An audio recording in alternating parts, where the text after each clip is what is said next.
한동훈 체제가 출범한 지 일주일이 넘어가는데 당직 인선을 못하고 있습니다. 왜 그럴까요? 그 지점에 가장 지금 중심에 서 있는 사람이 바로 정점식 정책위 의장입니다. 항상 당대표나 비대위원장에 들어서면 정책위 의장은 바뀌었습니다. 근데 왜 이렇게 유독 이렇게 버틸까?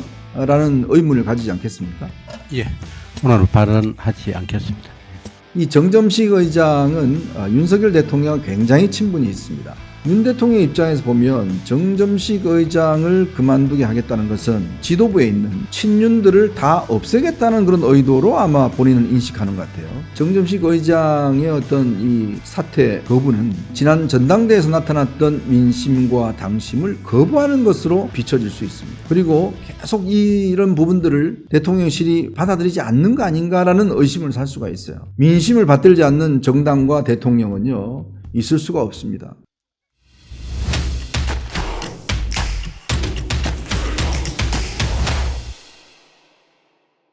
네, 이현종의 뉴스쇼 8월 1일 목요일 순서 진행하겠습니다. 오늘은 우선 국민의힘 이야기를 좀 먼저 드릴까 합니다.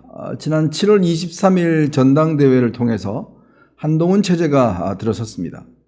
근데 보통 이렇게 새로운 진영이 등장하면 바로 이제 당직 인선이라든지 뭐 내부 시스템을 정비하는데 이제 속도감 있게 진행을 합니다. 근데 이상한 일이 생겼습니다. 한동훈 체제가 출범한 지 일주일이 넘어가는데 현재 비서실장과 사무총장을 제외하고는 당직 인선을 못하고 있습니다.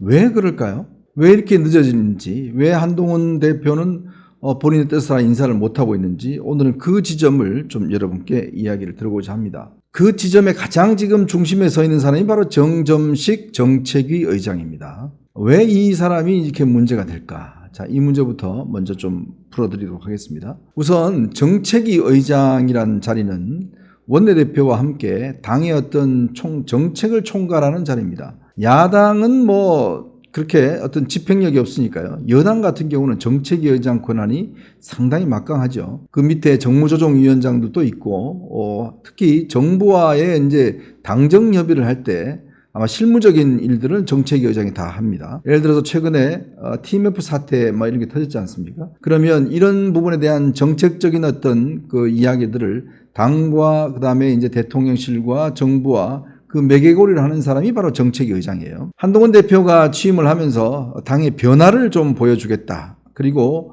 앞으로 수평적인 어떤 당정 관계를 가져나가겠다. 그렇게 이야기를 했지 않습니까? 그 가장 핵심적인 게 바로 이 정책입니다. 즉 당이 정책을 어떤 면에서 주도한다든지 그다음에 정부의 정책에 대해서 상당히 비판적으로 접근하겠다는 것이 이제 한동훈 대표의 기본적인 노선이었죠. 그러기 위해서는 이 정책위 의장 자리라는 게 굉장히 중요합니다.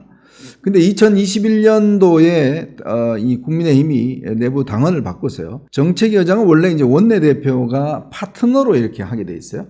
런닝메이트로 해서 이제 같이 뽑히는 이런 제도였는데 당시에 원내대표로 출마했던 사람들이 정책위 의장 구하기가 꽤 어려웠습니다. 자, 그러다 보니 아예 그러면 정책위 의장을 당대표가 임명하는 걸로 바꾸자라고 해서 2021년도에 제도가 바뀌었습니다. 그래서 그때부터는 정책위 의장은요, 당대표가 지명을 하고 그 다음에 이 사람을 원내대표와 협의를 하고 그리고 의원총회 추인을 받아서 임명하도록 이렇게 좀 복잡한 절차를 만들었습니다. 그 이유는 아무래도 제가 말씀드렸듯이 당대표의 어떤 임명 권한을 더 높여준다는 것이겠죠.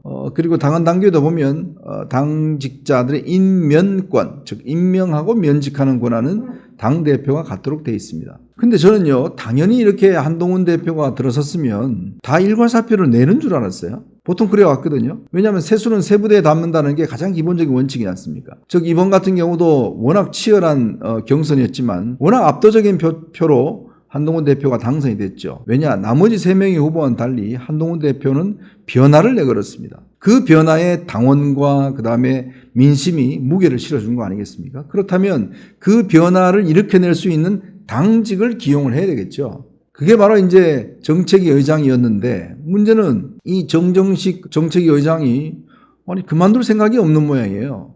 왜냐하면 이 정정식 의장은 검사 출신인데 지난번 황우여 비대위원장 시절에 임명이 됐습니다. 이게 지금 당헌에 보면 1년을 임기로 하고 있는데 지금 2개월이 지났잖아요. 그래서 이분 주장은 나 임기 남았다 라는 것이 이분 주장인데 근데 알고 보면요, 항상 당대표나 비대위원장이 들어서면 정책위원장은 바뀌었습니다. 다 새로운 사람들로 다 채워졌어요. 근데 왜 이렇게 유독 이렇게 버틸까? 라는 의문을 가지지 않겠습니까? 그건 좀 더 깊게 들어가 보면 저는 근본적으로 이렇게 봅니다. 즉 이 정점식 의장은 윤석열 대통령과 굉장히 친분이 있습니다. 윤석열 대통령과 검찰에 있을 때 선후배 사이였고요. 특히 정점식 의장은 얼마 지난 총선 때 부인이 갑작스럽게 집안의 사고로 인해서 사망하셨는데요. 그때 상가를 윤 대통령이 직접 내려갔습니다. 대통령이 보통 이런 상가를 거의 가지는 않습니다. 근데 윤 대통령은 직접 정점식 의원의 상가까지 갔습니다. 그리고 제가 알기로는 대통령 휴가 때도 정점식 의장이 휴가지를 방문한 것으로 그렇게 알고 있습니다. 그만큼 친분이 두텁죠. 그리고 지난번 당원 워크숍 때 그때도 정점식 의장에게 윤 대통령이 가는 길에 전화를 해서 그 맥주를 좀 테이블에 놨으면 좋겠다. 아니 그래서 정점식 의장이 이번에 우리가 저희 술 안 먹기로 했습니다. 그래도 술이 빠지면 되겠어. 거기 맥주 한 병씩 다 놔. 이렇게 지시까지 할 정도로 굉장히 밀접한 사이였습니다. 자, 그러니 윤 대통령 입장에서 보면 정점식 의장을 그만두게 하겠다는 것은 당내에 있는 지도부에 있는 친윤들을 다 없애겠다는 그런 의도로 아마 본인은 인식하는 것 같아요. 그래서 안 된다. 이게 지금 63% 당선되긴 했지만 한동훈 체제가 어떻게 할지 모르고 나하고 지금 어떻게 지금 각을 질지 모르기 때문에 안전판을 마련해야 되겠다. 왜냐? 정점식 의장은 당연직 최고위원입니다. 그러면 정점식 의장이 있으면 지금 현재 최고위원 구도에 보면 5대4로 한동훈 대표가 4입니다. 즉 이 나머지가 5죠. 그러면 이 5가 과반이기 때문에 이 과반이 결정하면 한동훈 대표가 뭘 하더라도 다 부결시킬 수 있습니다. 즉 예를 들어 제3자 특검법이나 이런 걸 하면 다 부결시킬 수가 있는 거예요. 그러니 지금 이제 이 정점식 의장을 반드시 사수해야 되겠다라는 게 아마 저는 용산과 친윤의 생각이 아닌가. 즉 어떠한 상황에서든지 이걸 지켜내야 소위 얼마 전에 이 떠들었던 김옥균 프로젝트라는 게 있죠. 한동훈 대표를 어쩌하니 흔들어서 3일 천하로 만들겠다 뭐 이런 것이었는데 저는 그렇게 의심하는 게 그런 프로그램의 일환이 아닌가라는 또 의심도 들어요. 이렇게 두는 것이. 자, 처음에 아마 제가 알기로 한동훈 대표는 정점식 의장의 교체 문제에 대해서 유임까지도 생각을 했던 걸로 알고 있어요. 근데 유임을 하려고 그러면 예를 들어 재신임을 물어야 되잖아요. 사표를 내고. 근데 그게 없어요. 그리고 점점 이게 되어가는 모습이 보니까 이게 지금 아무런 이유 없이 버틴단 말이에요. 그래서 이 한동훈 대표 측에서는 이거 혹시 트로이의 목마 전략을 쓰는 거 아닌가? 여러분 트로이 목마 아시죠?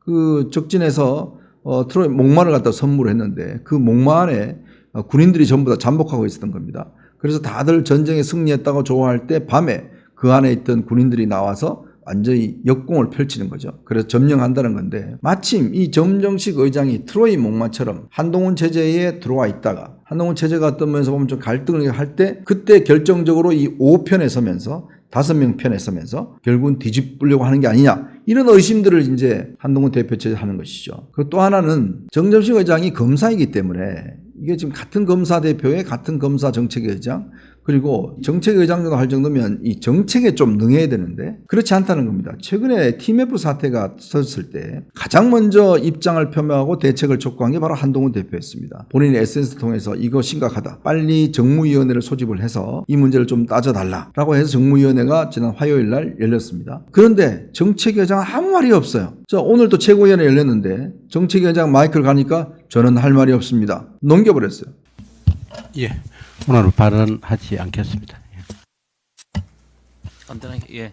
제가 오랫동안 집권 여당을 출입하면서 정책위 의장 같은 경우는 굉장히 입김이 셌습니다. 왜냐? 국민들이 여당에게 가지는 가장 중요한 어떤 이 목표와 의지는 정책 문제거든요. 그래서 수시로 기자들한테 내려와서 정책도 설명하고 이런 거에 대한 설득도 하고 이렇게 해왔습니다. 근데 정점식 의장은 그런 행동이 없어요. 저는 참 그래서 이분이 과연 정책위 의장을 왜 하는 건가라는 의문이 듭니다. 자, 그러다 보니 지난번 이제 한동훈 대표와 윤석열 대통령의 회동이 있었지 않습니까? 회동이 있을 때 1시간 반 정도 회동이 있었다고 그러죠. 이 자리에서 윤석열 대통령이 당의 인사는 당대표가 알아서 하시고 그리고 사람들의 의견을 잘 들어서 하시라 이런 이야기를 하면서 또 이렇게 이야기했다는 거예요. 정치가 결국 사람의 것이다. 사람이 만드는 것이고 이 사람 저 사람 폭넓게 포용해서 한 대표 사람을 만드는 게 중요하다라는 이야기를 했다고 그래요.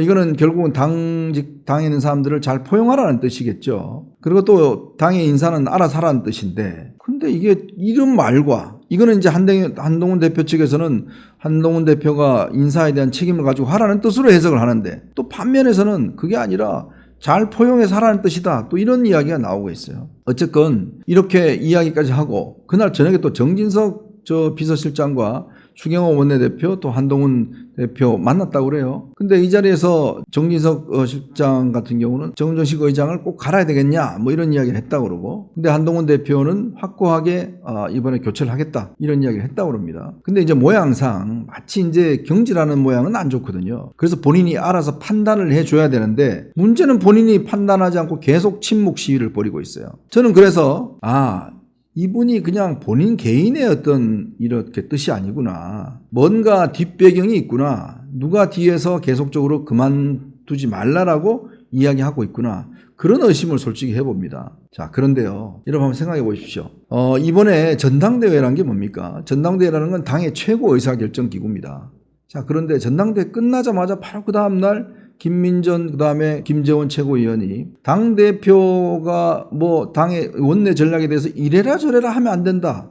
그리고 당대표도 원내 문제에 대해서는 원내대표가 앞선다, 뭐 이런 이야기를 했어요. 제가 그걸 비판을 좀 했더니 또 자기를 그렇게 음해했다고 또 이렇게 이야기를 합니다. 근데 제가 정확히 말씀드리겠습니다. 자, 당은요, 미국에 있는 정당은 원내 정당입니다. 아마 이 김민전 최고가 좀 착각하시는 모양인데, 우리나라는 미국 같은 원내 정당이 아닙니다. 대중 정당이에요. 그러니까 즉 정당이라는 큰 틀이 있으면 그 안에 원내가 있는 겁니다. 그러면 이 전체적인 큰 틀의 대표는 어디서 정하느냐? 전당대회에서 정합니다. 전당대회가 가장 권위 있고 가장 권력 있는 기관이죠. 거기 당대표를 선정하는 거예요. 그러면 이 당대표는 모든 당무를, 이 당무가 원내 전략하고 분리된 게 아닙니다. 그 당무 안에 각종 법안, 공천 등등 다 포함되어 있습니다. 그걸 최종적으로 결정한 사람이 당대표고, 그렇기 때문에 원내대표가 당연직 최고위원으로 들어가 있는 겁니다. 정책위원장도 당연직 최고위원으로 들어가 있는 겁니다. 즉 최고위원회에서 결정하는 거예요. 근데 그거를 마치 원내대표가 결정한다라고 오독을 하시는데, 그건 아니라는 말씀 제가 분명히 드리겠습니다. 제 당헌당규도 보시면 그런 부분들이 명확히 규정이 되어 있습니다. 잘못 해석하시는 것 같은데, 그건 아마 뭐 전문가들한테 물어보시면 다 할 겁니다. 당의 근본적인 정책은 당대표가 기본적으로 우선권이 있는 겁니다. 그리고 대통령 후보가 나왔을 때는 대통령 후보가 당무 우선권을 가지는 겁니다. 그렇게 규정이 돼 있어요. 그렇다는 거 말씀을 드리고, 그렇기 때문에 지금 어쨌건 이 마치 정점식 의장의 어떤 이 사퇴 거부는 마치 지난 전당대회에서 나타났던 민심과 당심을 거부하는 것으로 비춰질 수 있습니다. 그리고 계속 이런 부분들을 대통령실이 받아들이지 않는 거 아닌가라는 의심을 살 수가 있어요. 이 문제가 오래가면 굉장히 여권 내부에 균열점이 생길 겁니다.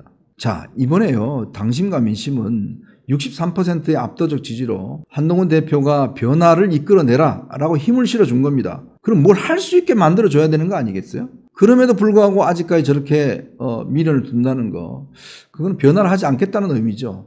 그냥 이대로 가겠다는 의미죠. 즉 지난 총선 민심과 그 전에 강서구청장 민심, 결국 이번 전당대회 민심, 이거 우리는 안 믿어요, 안 받아들여요 라고 하는 거하고 뭐가 다르겠습니까? 그러다가는 큰일 납니다. 민심을 받들지 않는 정당과 대통령은요 있을 수가 없습니다. 그렇기 때문에 지금이라도 이 문제는 한동훈 대표에게 맡겨두는 것이 당헌당규의 원칙에도 맞고 정치적으로도 맞다, 이런 말씀을 드리겠습니다. 자, 여러분 보시면서요, 구독과 좋아요, 알림 꼭 부탁드리겠습니다.